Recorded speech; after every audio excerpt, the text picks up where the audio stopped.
Hugot nga seguridad ang ipatuman karon sa Davao City Police Office sa Ateneo de Davao Senior High School, Bangkal Campus alang sa pagpahigayon sa haya sa namatay nga basketball player nga si Rene Baterbonia. Human kini nalumos aton sila aktibidad dito sa Aurora niadtong Lunes, Hunyo 8. Si Baterbonia kinsa kanhi estudyante sa mong tulungaan ihaya sa chapel sa mong campus gikan Hunyo 12 hangtod 14 sa dili pa kini hatod siyang yutang natawhan diha sa Talacogon, Agusan del Sur.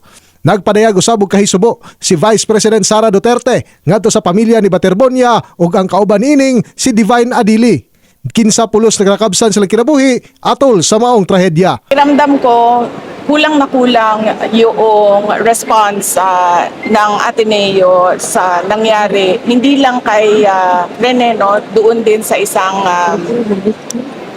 foreigner na player din ng Ateneo na namatay. Hinoon gibutyag sa Vice Presidente nga dili pa siya makasiguro kung makabisita ba siya sa haya sa mong magdudula sa mga adlaw nga anaa kini sa syudad. Diin padayon usab ang pagmonitor sa kapulisan aron masiguro ang hapsay ug luwas nga dagan sa tibuok haya sa maong campus. In the heart of changing lives, ako si Brigada Julius Pacot alang sa 93.1 Brigada News FM Davao, the Music and News Authority.